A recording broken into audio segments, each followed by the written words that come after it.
Hello, and welcome back to Speak English Daily. Hi, everyone. We are very happy to see you here today.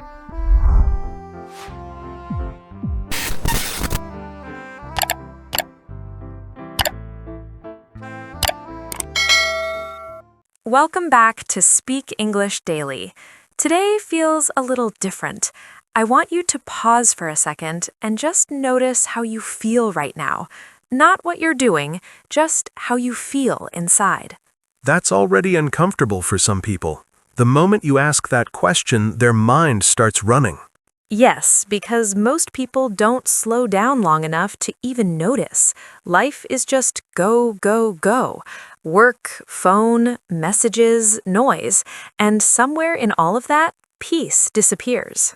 I used to think peace was something you find later, like once things settle down, then I'll feel calm. But things never really settle down. That's the trap. We wait for the outside world to become quiet, but the outside world is not going to cooperate. So if everything outside stays busy, then peace has to come from somewhere else. It has to come from how you live your daily life, not big ideas, not complicated techniques, simple habits. And the first one is something most people ignore.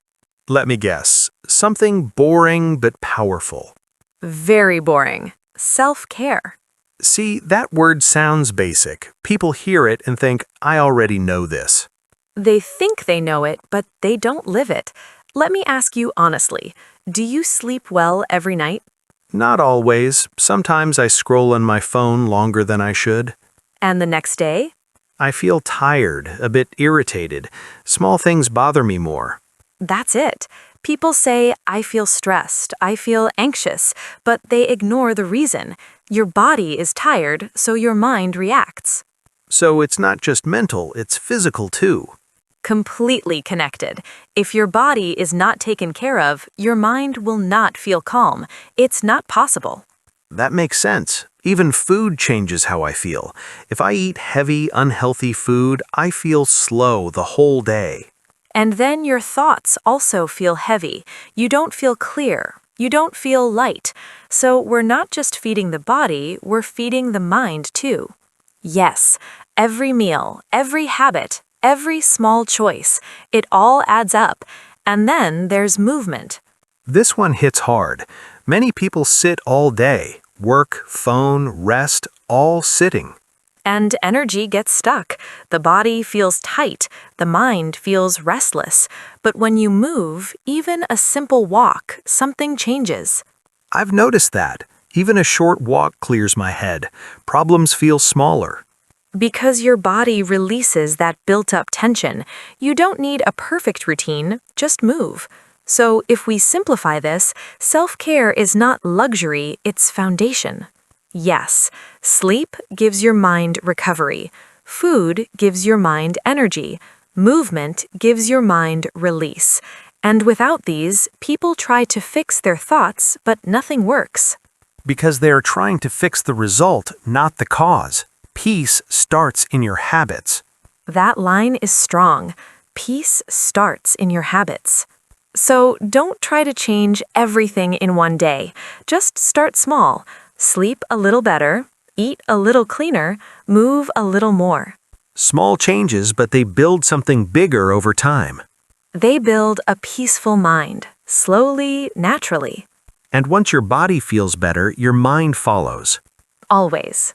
Now I'm thinking, even if someone improves their habits, their mind can still feel busy, right? Yes, and that brings us to the next step, because even with a healthy body, your mind can still be somewhere else. You mean not in the present? Exactly. Most people are not living their life, they're thinking about it. That's true. I've caught myself replaying past situations again and again. Or worrying about what might happen tomorrow.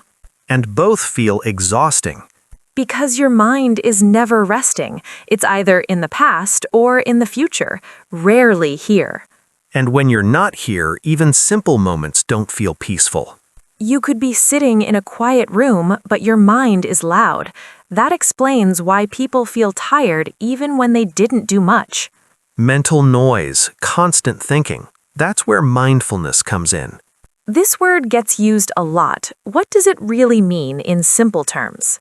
It means being fully present in what you are doing right now, nothing else. Sounds simple, but it's not easy. It's simple, but your mind is trained to run. That's why it feels difficult at first. Give me a real example. When you eat, just eat. Don't check your phone. Don't think about work. Notice the taste, the texture. I realize I rarely do that. I'm always doing something else while eating.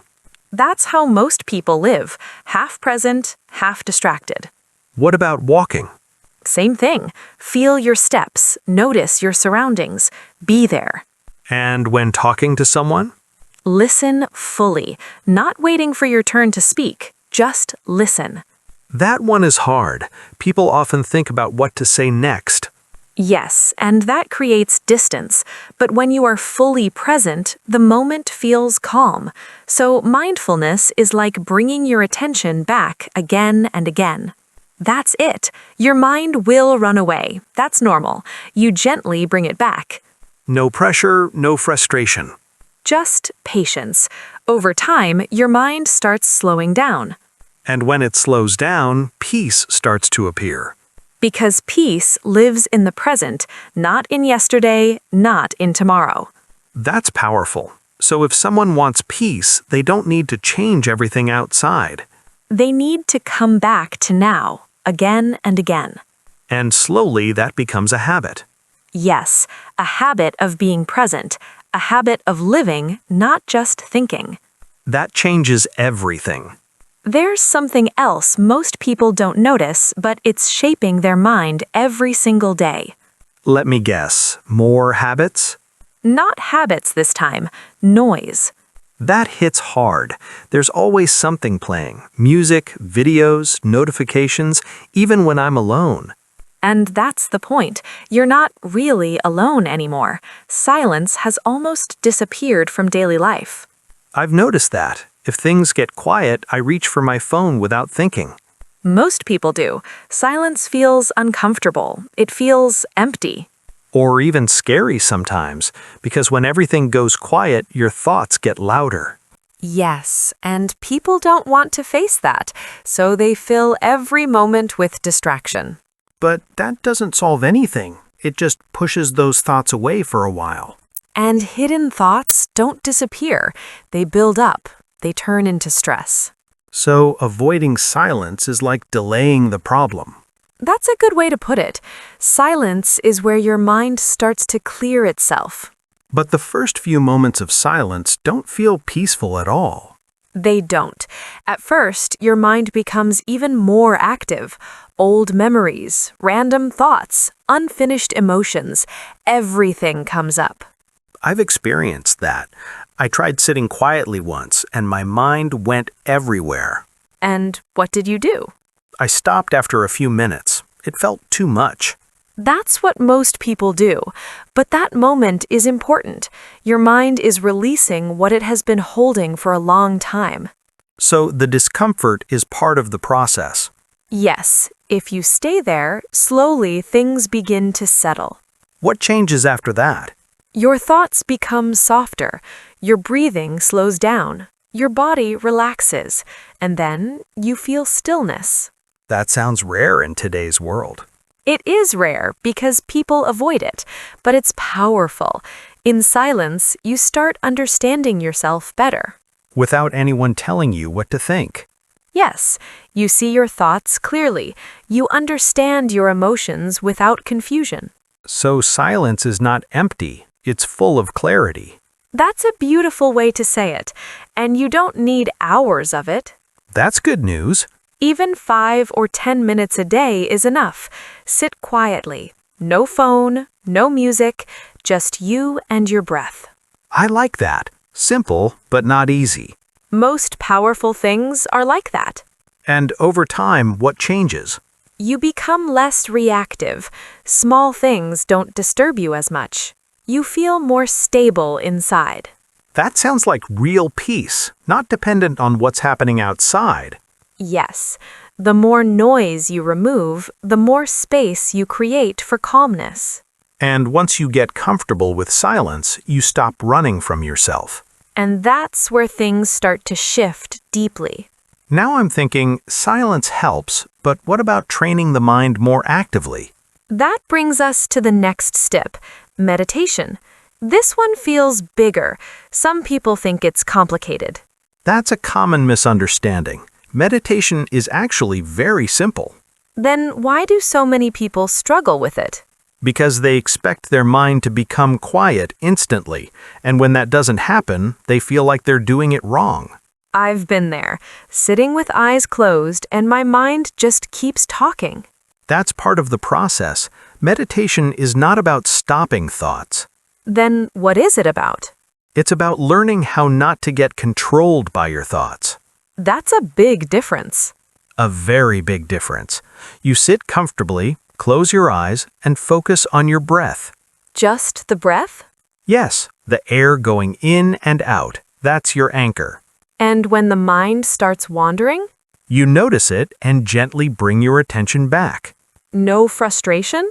No judgment, just return. That sounds like training. It is training. Think of it like exercise for your mind.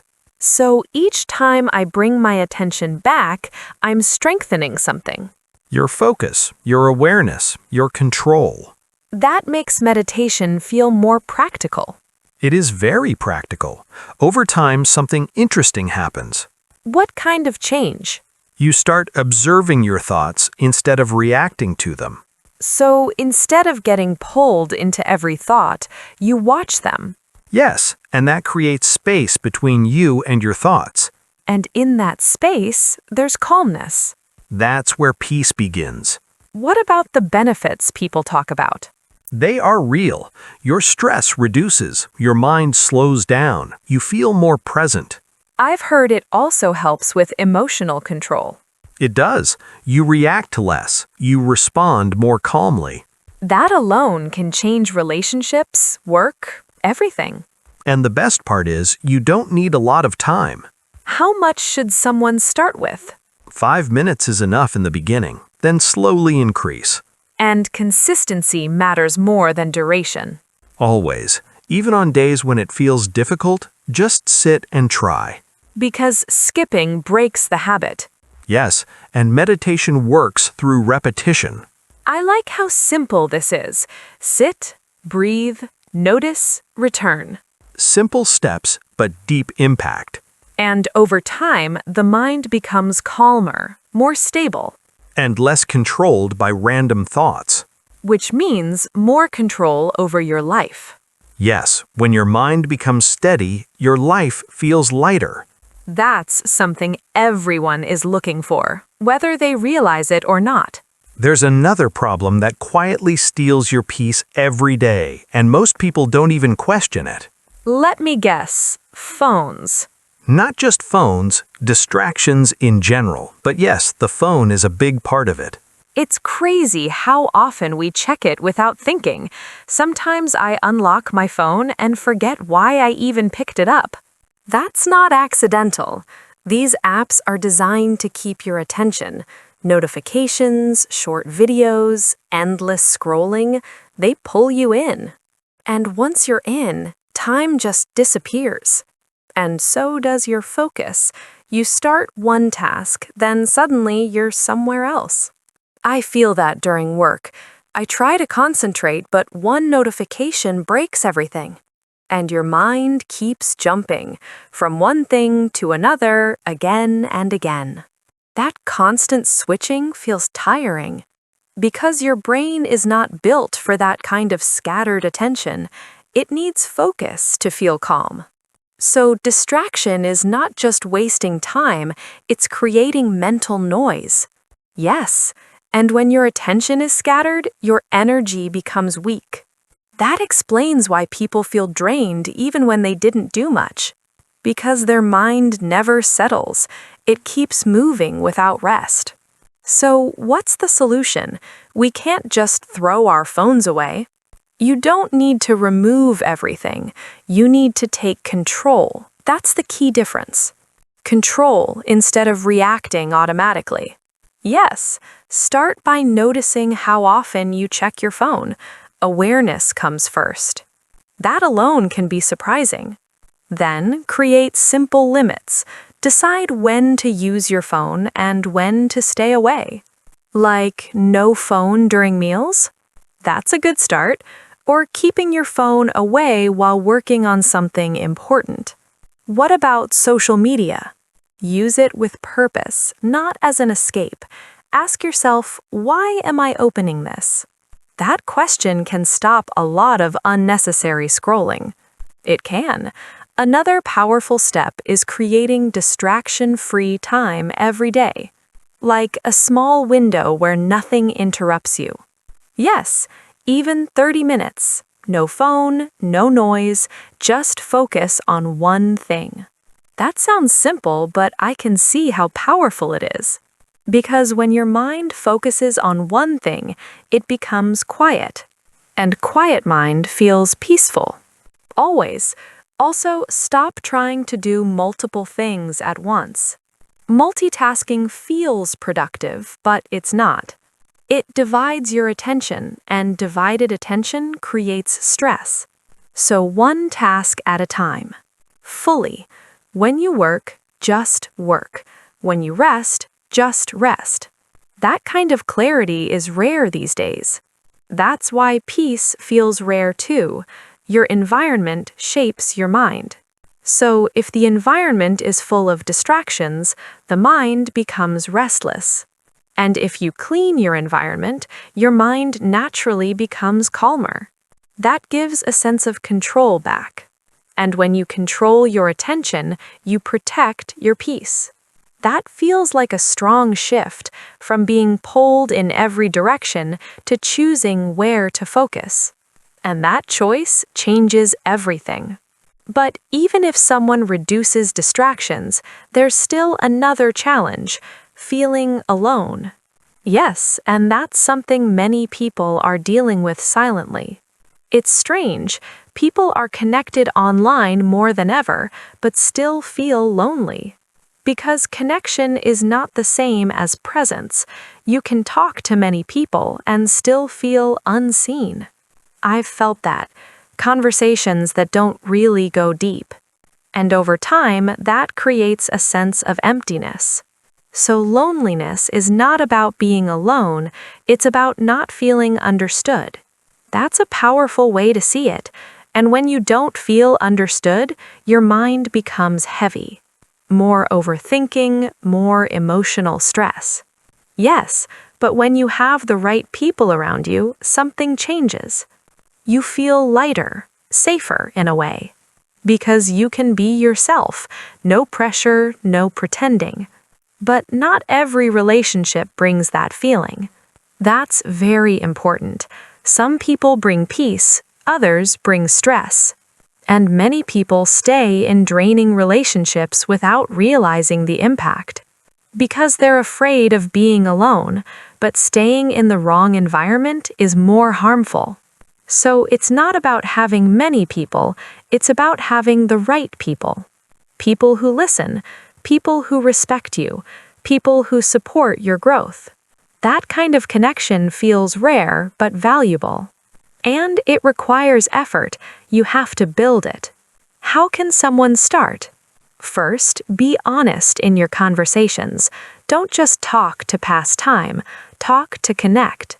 That means listening more too. Yes, real listening, not just waiting to speak. And spending quality time with people that matter.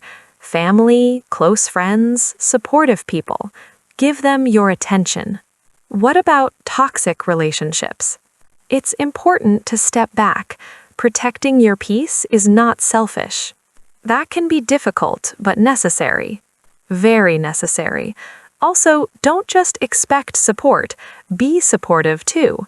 So relationships grow both ways. Always, you give, you receive. That balance creates strong connections. And strong connections reduce that feeling of isolation. Yes, you don't feel like you're facing everything alone. That alone can bring a lot of calmness. Because peace is not just about being by yourself, It's also about feeling connected in the right way. That brings balance between your inner world and your outer life. And that balance is what many people are missing today. Once you have it, life feels less heavy. There's one last piece that brings everything together, and it changes how you deal with life itself. This sounds important. It is, because no matter how well you take care of yourself, how present you are, or how calm your environment is, stress will still show up. That's true. Problems don't disappear. And they won't. But the real question is not how do I remove stress, it's how do I respond to it. That shift already feels powerful. Because most people don't respond, they react. Instantly, something happens and boom, anger, worry, panic. No space, no pause, just reaction. And that reaction makes the situation worse. Many times, yes. That's where this method comes in. It's called MBSR, Mindfulness-Based Stress Reduction. Sounds technical, but I feel like the idea behind it is simple. Very simple. It teaches you to stay calm in the middle of stress. Not after the problem, but during it. Yes, right in the moment when things feel intense. So how does it work in real life? Let's say something stressful happens. Instead of reacting immediately, you pause. That pause feels small, but it's hard to do. It is hard at first, but that pause is everything. In that moment, you take a deep breath. Just one breath? Even one can make a difference. Then you notice what's happening inside you. Like observing your thoughts and emotions? Yes, you don't fight them. You don't push them away. You just observe. And what changes from that? Your mind slows down. Your emotions become less intense. You gain a bit of control. So instead of reacting automatically, you choose how to respond. That's the key. Between the problem and your reaction, there is a small space. And in that space, there is a choice. Yes, most people never notice that space. They jump straight into reaction. But if you become aware of it, everything changes. Awareness gives you control. Without awareness, you are just reacting. That explains why some people stay calm in even difficult situations. They have trained their mind, and this training doesn't require anything complicated. What are some simple ways to practice this? Breathing is the easiest one. When you feel stress, focus on your breath. Slow, steady breathing. That helps the body relax too. Yes, and when your body relaxes, your mind follows. What about physical tension? I notice my shoulders get tight when I'm stressed. That's a great observation. Another technique is body awareness. Close your eyes and notice where you feel tension. And then try to release it. Slowly relax those areas, shoulders, face, chest, wherever you feel tightness. That sounds simple, but I can see how it helps. It brings your attention back to your body, and that breaks the cycle of overthinking. So instead of getting lost in your thoughts, you come back to the present. Yes, again and again. That's the practice. And over time, your reactions change. You don't get triggered as easily. You don't panic as quickly. You become more stable. That kind of stability feels like real strength. It is real strength, not controlling the world, but controlling your response to it. That's something everyone needs. And it's a skill. It doesn't happen overnight. You build it through daily practice. So even a few minutes every day can make a difference. A big difference over time. When I think about everything we talked about, it all connects. It does. Inner peace is not one single action. It's a combination of small, consistent steps. Taking care of your body. Being present in your daily life. Spending time in silence. Training your mind through meditation. Reducing distractions. Building meaningful relationships. And learning how to handle stress. When all of these come together, something shifts inside you. Life doesn't suddenly become perfect, but it feels lighter. Yes, problems still exist, but they don't control you the same way. And that's what people are really searching for. Not a perfect life, but a peaceful mind. That line stays with me. So, if you're listening right now, don't try to change everything at once. Start small, one habit, one step. Stay consistent, be patient with yourself. And notice the small changes. Because over time, those small changes create something powerful. A calm mind, a balanced life. And a deeper sense of peace that comes from within. If this conversation helped you even a little bit, share it with someone who might need it. Sometimes one idea, one moment of awareness can make a big difference. And maybe that's all someone needs to start.